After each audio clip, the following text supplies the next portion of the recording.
Moby Dick, by Herman Melville, chapters 48 to 50.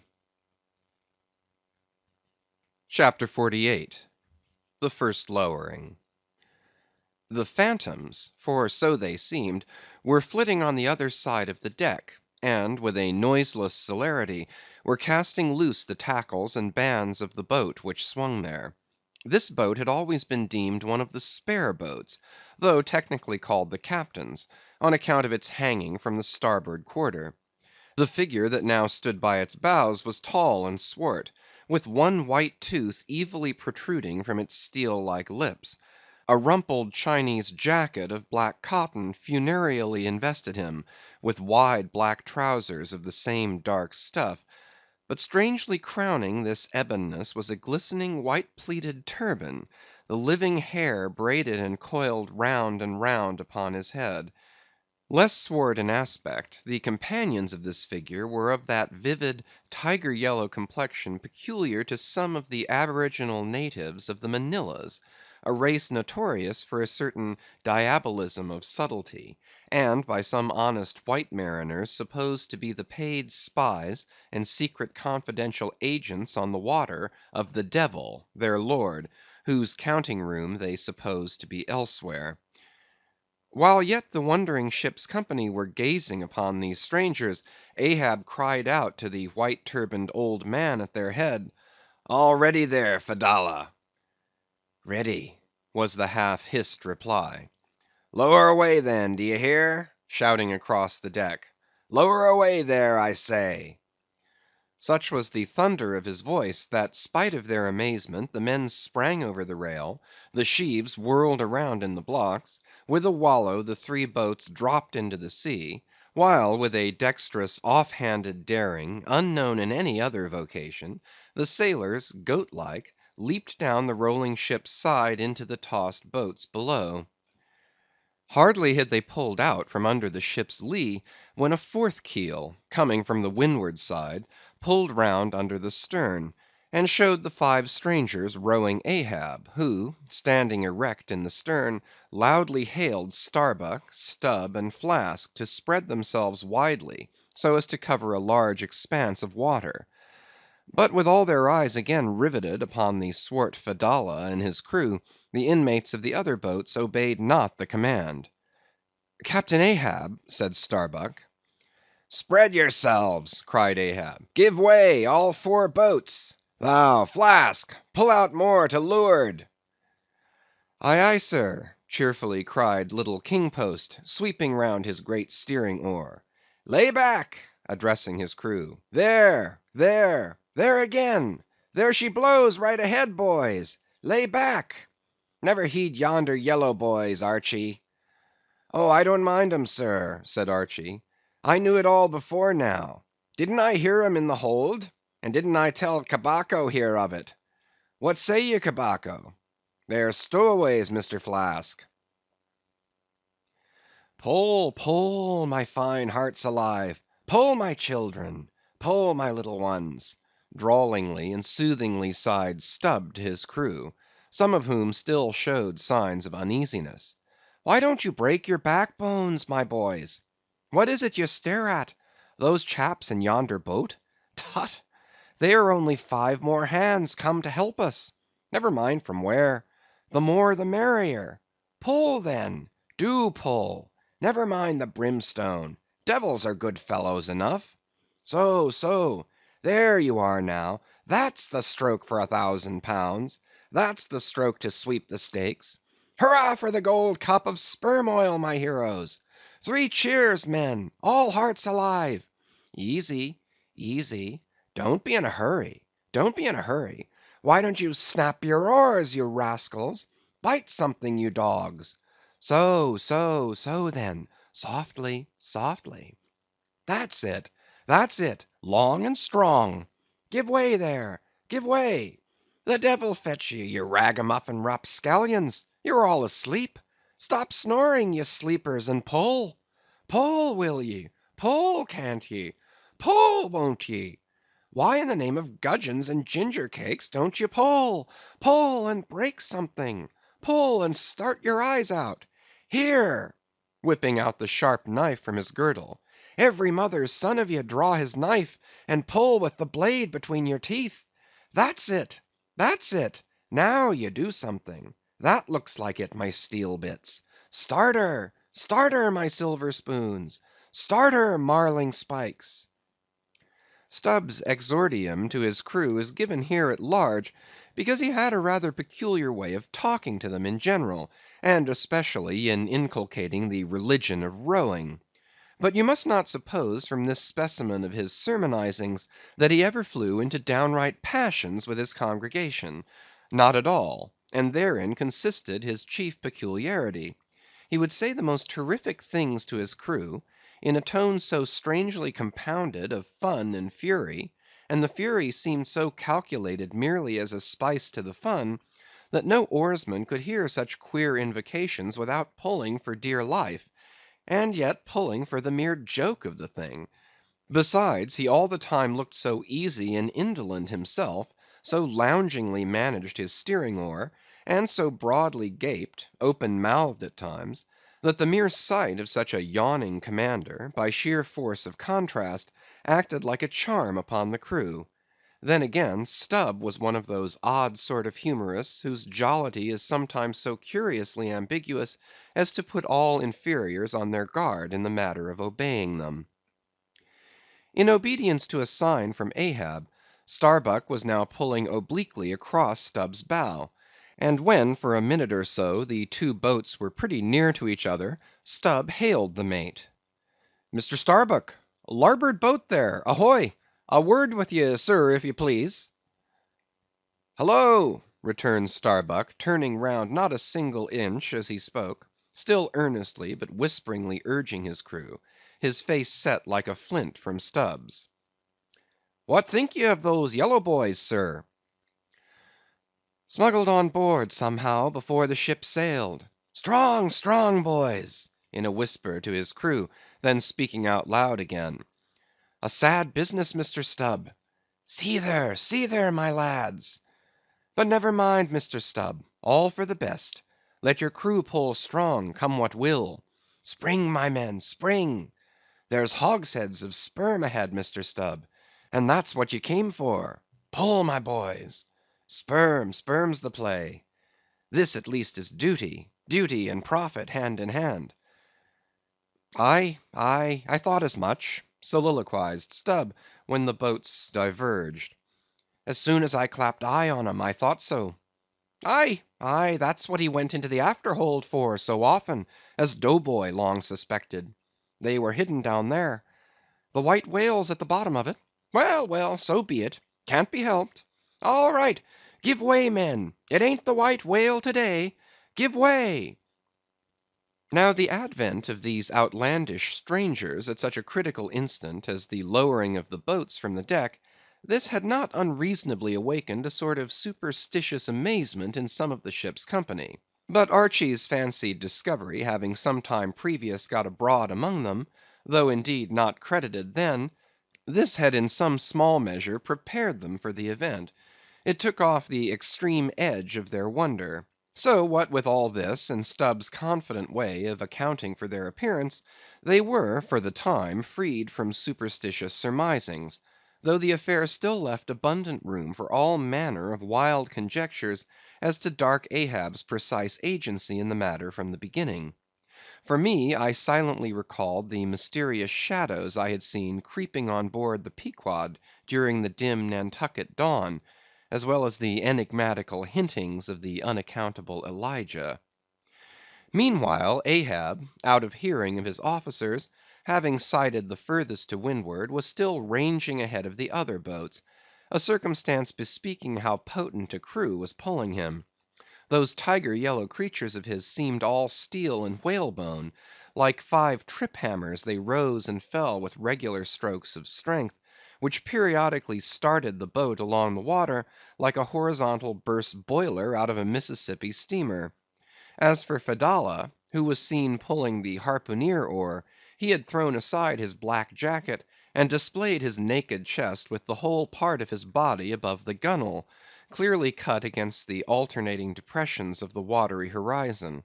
while at the other end of the boat Ahab, with one arm like a fencer's thrown half backward into the air, as if to counterbalance any tendency to trip, Ahab was seen steadily managing his steering oar, as in 1,000 boat lowerings ere the white whale had torn him. All at once the outstretched arm gave a peculiar motion, and then remained fixed, while the boat's 5 oars were seen simultaneously peaked. Boat and crew sat motionless on the sea. Instantly the 3 spread boats in the rear paused on their way. The whales had irregularly settled bodily down into the blue, thus giving no distantly discernible token of the movement, though from his closer vicinity Ahab had observed it. "Every man, look out along his oars!" cried Starbuck. "Thou, Queequeg, stand up!" Nimbly springing up on the triangular raised box in the bow, the savage stood erect there, and with intensely eager eyes gazed off towards the spot where the chase had last been descried. Likewise upon the extreme stern of the boat, where it was also triangularly platformed level with the gunwale, Starbuck himself was seen coolly and adroitly balancing himself to the jerking tossings of his chip of a craft, and silently eyeing the vast blue eye of the sea. Not very far distant Flask's boat was also lying breathlessly still, its commander recklessly standing upon the top of the loggerhead, a stout sort of post rooted in the keel, and rising some 2 feet above the level of the stern platform. It is used for catching turns with the whale line. Its top is not more spacious than the palm of a man's hand, and standing upon such a base as that, Flask seemed perched at the masthead of some ship which had sunk to all but her trucks.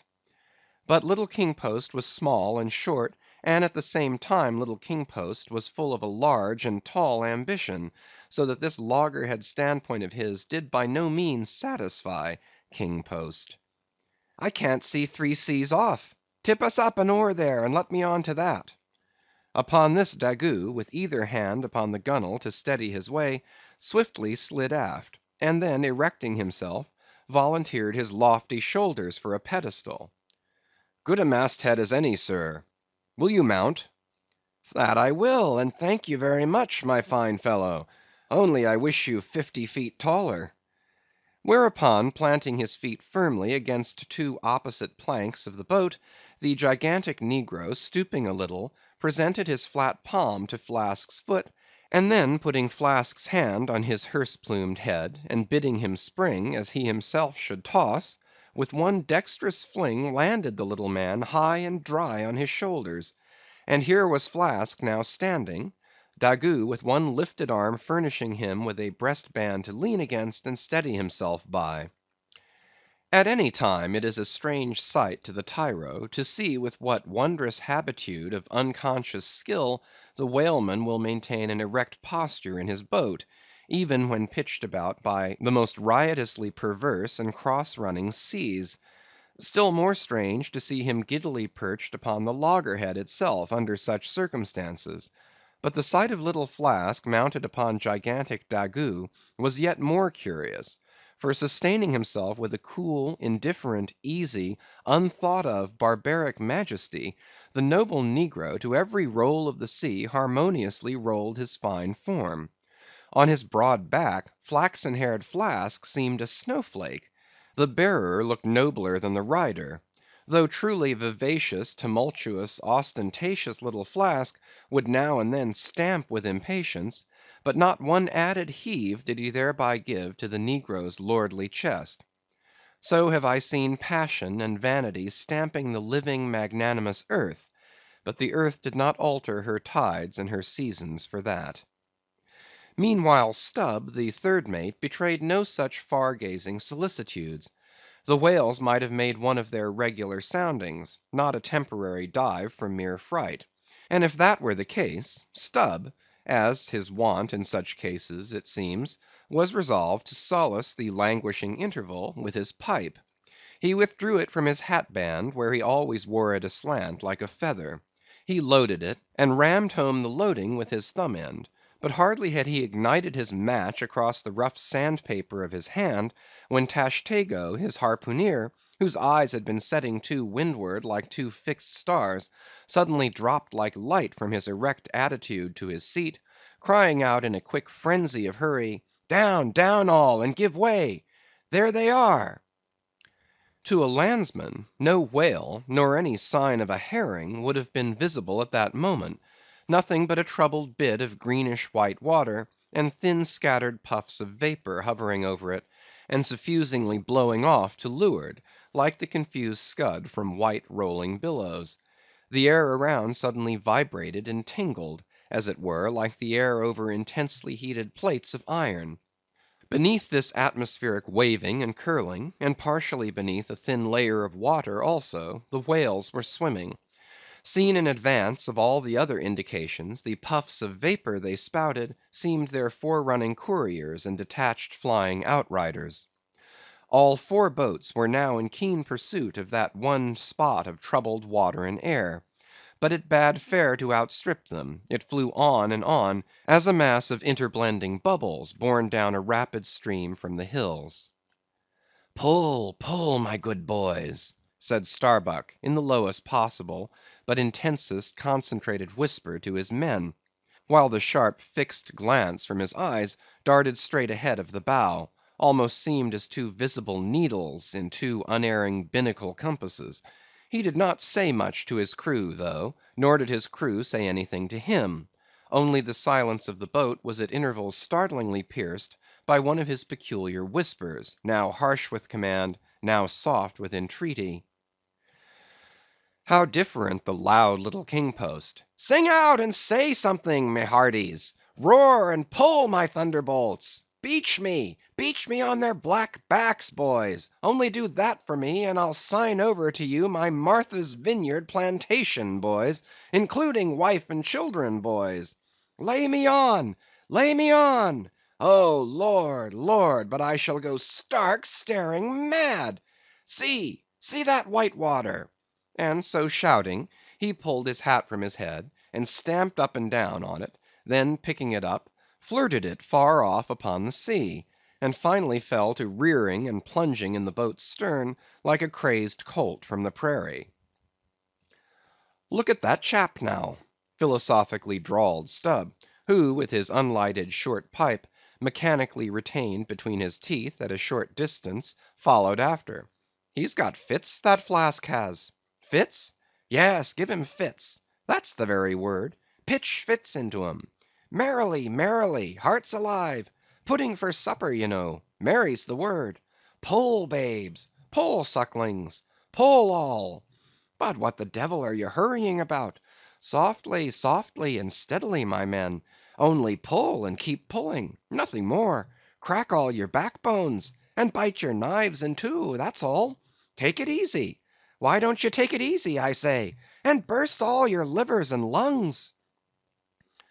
But what it was that inscrutable Ahab said to that tiger yellow crew of his, these were words best omitted here; for you live under the blessed light of the evangelical land.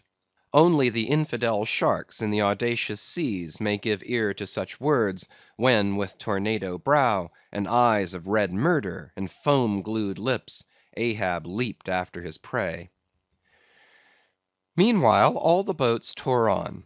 The repeated specific allusions of Flask to that whale, as he called the fictitious monster which he declared to be incessantly tantalizing his boat's bow with its tail; these allusions of his were at times so vivid and lifelike, that they would cause some one or two of his men to snatch a fearful look over the shoulder.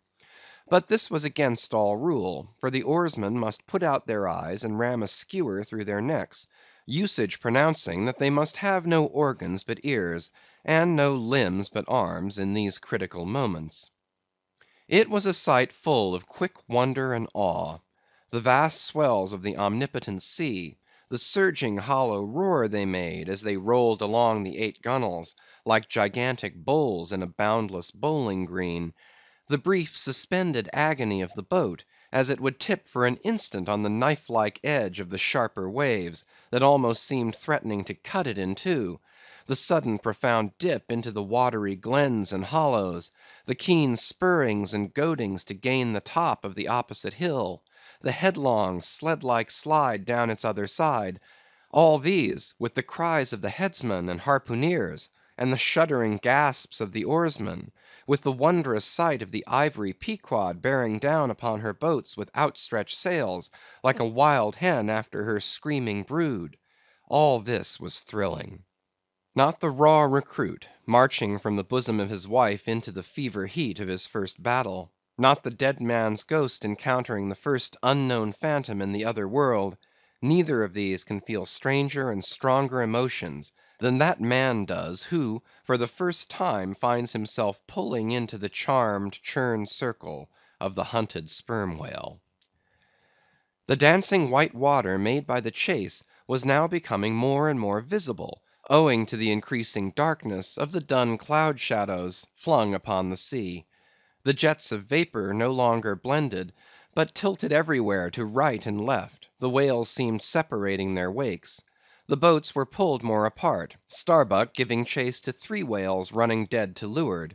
Our sail was now set, and with the still rising wind we rushed along; the boat going with such madness through the water, that the lee oars could scarcely be worked rapidly enough to escape being torn from the rowlocks.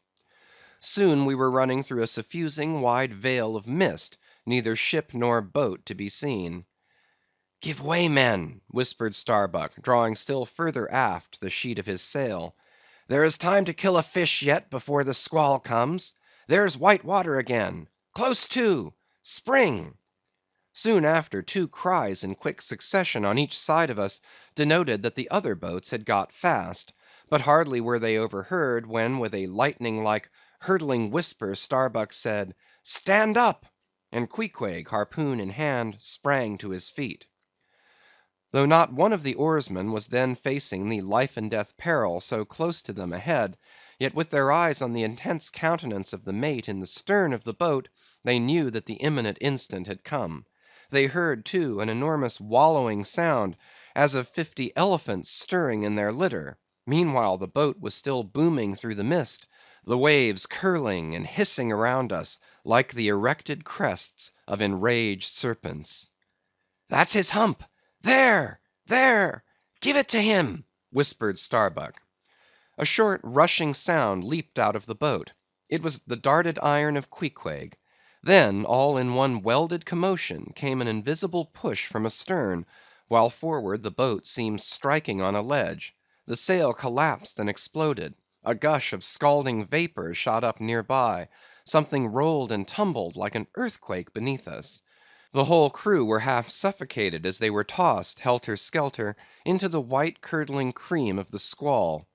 Squall, whale, and harpoon had all blended together; and the whale, merely grazed by the iron, escaped. Though completely swamped, the boat was nearly unharmed. Swimming round it, we picked up the floating oars, and lashing them across the gunwale, tumbled back to our places.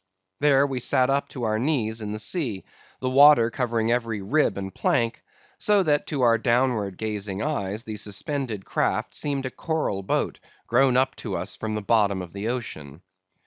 The wind increased to a howl, the waves dashed their bucklers together, the whole squall roared, forked, and crackled around us, like a white fire upon the prairies, in which, unconsumed, we were burning, immortal in these jaws of death. In vain we hailed the other boats; as well roar to the live coals down the chimney of a flaming furnace, as hail those boats in that storm. Meanwhile the driving scud, rack, and mist grew darker with the shadows of night. No sign of the ship could be seen. The rising sea forbade all attempts to bail out the boat. The oars were useless as propellers, performing now the office of life preservers. So cutting the lashing of the waterproof match keg, after many failures, Starbuck contrived to ignite the lamp in the lantern; then, stretching it on a waif pole, handed it to Queequeg as the standard bearer of this forlorn hope. There, then, he sat, holding up that imbecile candle in the heart of that almighty forlornness. There, then, he sat, the sign and symbol of a man without faith, hopelessly holding up hope in the midst of despair. Wet, drenched through, and shivering cold, despairing of ship or boat, We lifted our eyes as the dawn came on. The mist still spread over the sea; the empty lantern lay crushed in the bottom of the boat. Suddenly Queequeg started to his feet, hollowing his hand to his ear. We all heard a faint creaking, as of ropes and yards, hitherto muffled by the storm. The sound came nearer and nearer; the thick mists were dimly parted by a huge, vague form. Affrighted, we all sprang into the sea, as the ship at last loomed into view, bearing right down upon us, within a distance not much more than its length. Floating on the waves, we saw the abandoned boat. As for one instant it tossed and gaped beneath the ship's bows, like a chip at the base of a cataract. And then the vast hull rolled over it, and it was seen no more till it came up weltering astern.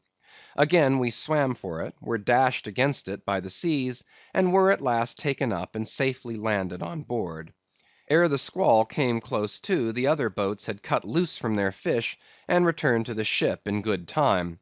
The ship had given us up, but was still cruising, if haply it might light upon some token of our perishing, an oar or a lance pole. CHAPTER 49. The Hyena. There are certain queer times and occasions in this strange mixed affair we call life, when a man takes this whole universe for a vast practical joke, though the wit thereof he but dimly discerns, and more than suspects that the joke is at nobody's expense but his own. However, nothing dispirits and nothing seems worth while disputing. He bolts down all events, all creeds and beliefs and persuasions, all hard things, visible and invisible, never mind how knobby; as an ostrich of potent digestion gobbles down bullets and gun flints. And as for small difficulties and worryings, prospects of sudden disaster, peril of life and limb, all these, and death itself, seem to him only sly, good natured hits, and jolly punches in the side bestowed by the unseen and unaccountable old joker. That odd sort of wayward mood I am speaking of comes over a man only in some time of extreme tribulation. It comes in the very midst of his earnestness, so that what just before might have seemed to him a thing most momentous, now seems but a part of the general joke. There is nothing like the perils of whaling to breed this free and easy sort of genial desperado philosophy; and with it I now regarded this whole voyage of the Pequod, and the great white whale, its object. "Queequeg," said I, when they had dragged me, the last man, to the deck, and I was still shaking myself in my jacket to fling off the water; "Queequeg, my fine friend, does this sort of thing often happen?"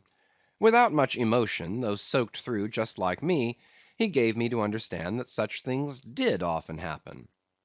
"Mr. Stubb," said I, turning to that worthy, who buttoned up in his oil jacket, was now calmly smoking his pipe in the rain; "Mr. Stubb, I think I have heard you say, that of all whalemen you ever met, our chief mate, Mr. Starbuck, is by far the most careful and prudent. I suppose, then, that going plump on a flying whale with your sail set in a foggy squall is the height of a whaleman's discretion." "Certain. I've lowered for whales from a leaking ship in a gale off Cape Horn." "Mr. Flask," said I, turning to little King Post, who was standing close by, "you are experienced in these things, and I am not.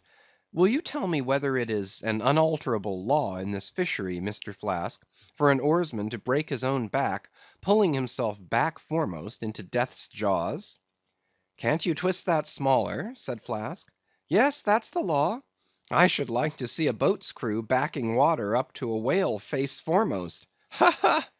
The whale would give them squint for squint, mind that." Here, then, from three impartial witnesses, I had a deliberate statement of the entire case. Considering, therefore, that squalls and capsizings in the water, and consequent bivouacs on the deep, were matters of common occurrence in this kind of life; considering that at the superlatively critical instant of going on to the whale, I must resign my life into the hands of him who steered the boat; oftentimes a fellow who, at that very moment, is in his impetuousness upon the point of scuttling the craft with his own frantic stampings; considering that the particular disaster to our own particular boat was chiefly to be imputed to Starbuck's driving on to his whale almost in the teeth of a squall; and considering that Starbuck, notwithstanding, was famous for his great heedfulness in the fishery; considering that I belonged to this uncommonly prudent Starbuck's boat; and finally considering in what a devil's chase I was implicated touching the White Whale; taking all things together, I say, I thought I might as well go below and make a rough draft of my will. Queequeg, said I, come along. You shall be my lawyer, executor, and legatee. It may seem strange that of all men, sailors should be tinkering at their last wills and testaments; but there are no people in the world more fond of that diversion. This was the 4th time in my nautical life that I had done the same thing. After the ceremony was concluded, upon the present occasion, I felt all the easier; a stone was rolled away from my heart. Besides, all the days I should now live would be as good as the days that Lazarus lived after his resurrection; a supplementary clean gain of so many months or weeks, as the case might be. I survived myself; my death and burial were locked up in my chest. I looked round me tranquilly and contentedly, like a quiet ghost with a clean conscience sitting inside the bars of a snug family vault. Now then, thought I, unconsciously rolling up the sleeves of my frock, here goes for a cool, collected dive at death and destruction, and the devil fetch the hindmost. CHAPTER 50. Ahab's Boat and Crew. Fedallah. "Who would have thought it, Flask?" cried Stubb. "If I had but one leg, you would not catch me in a boat, unless maybe to stop the plug hole with my timber toe. Ha! He's a wonderful old man." "I don't think it so strange, after all, on that account," said Flask. "If his leg were off at the hip, now, it would be a different thing; that would disable him. But he has one knee, and a good part of the other left, you know." "I don't know that, my little man. I never yet saw him kneel." Among whale-wise people it has often been argued whether, considering the paramount importance of his life to the success of the voyage, it is right for a whaling captain to jeopardize that life in the active perils of the chase.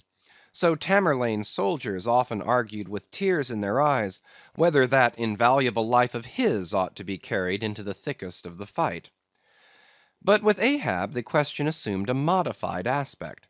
Considering that with 2 legs man is but a hobbling wight in all times of danger; considering that the pursuit of whales is always under great and extraordinary difficulties; that every individual moment, indeed, then comprises a peril; under these circumstances, is it wise for any maimed man to enter a whale boat in the hunt? As a general thing, the joint owners of the Pequod must plainly have thought not. Ahab well knew that although his friends at home would think little of his entering a boat in certain comparatively harmless vicissitudes of the chase, for the sake of being near the scene of action and giving his orders in person; yet for Captain Ahab to have a boat actually apportioned to him as a regular headsman in the hunt; above all, for Captain Ahab to be supplied with 5 extra men, as that same boat's crew; he well knew that such generous conceits never entered the heads of the owners of the Pequod. Therefore, he had not solicited a boat's crew from them, nor had he in any way hinted his desires on that head. Nevertheless, he had taken private measures of his own touching all that matter. Until Archy's published discovery, the sailors had little foreseen it; though to be sure when, after being a little while out of port, all hands had concluded the customary business of fitting the whale boats for service; when some time after this Ahab was now and then found bestirring himself in the matter of making thole pins with his own hands for what was thought to be one of the spare boats, and even solicitously cutting the small wooden skewers which, when the line is running out, are pinned over the groove in the bow; When all this was observed in him, and particularly his solicitude in having an extra coat of sheathing in the bottom of the boat, as if to make it better withstand the pointed pressure of his ivory limb, and also the anxiety he evinced in exactly shaping the thigh board, or clumsy cleat as it is sometimes called, the horizontal piece in the boat's bow for bracing the knee against in darting or stabbing at the whale; when it was observed how often he stood up in that boat, with his solitary knee fixed in the semicircular depression in the cleat, and with the carpenter's chisel gouged out a little here, and straightened it a little there; all these things, I say, had awakened much interest and curiosity at the time. But almost everybody supposed that this particular preparative heedfulness in Ahab must only be with a view to the ultimate chase of Moby Dick, for he had already revealed his intention to hunt that mortal monster in person. But such a supposition did by no means involve the remotest suspicion as to any boat's crew being assigned to that boat. Now, with the subordinate phantoms, what wonder remained soon waned away; for in a whaler wonders soon wane. Besides, now and then such unaccountable odds and ends of strange nations come up from the unknown nooks and ash holes of the earth to man these floating outlaws of whalers; and the ships themselves often pick up such queer castaway creatures, found tossing about the open sea on planks, bits of wreck, oars, whale boats, canoes, blown off Japanese junks, and what not, that Beelzebub himself might climb up the side, and step down into the cabin to chat with the captain, and it would not create any unsubduable excitement in the forecastle. But be all this as it may, certain it is, that while the subordinate phantoms soon found their place among the crew, though still, as it were, somehow distinct from them, yet that hair‐turbaned Fedallah remained a muffled mystery to the last. Whence he came in a mannerly world like this, by what sort of unaccountable tie he soon evinced himself to be linked with Ahab's peculiar fortunes, nay, so far as to have some sort of half‐hinted influence, Heaven knows; but it might have been even authority over him; all this none knew. But one cannot sustain an indifferent air concerning Fedallah.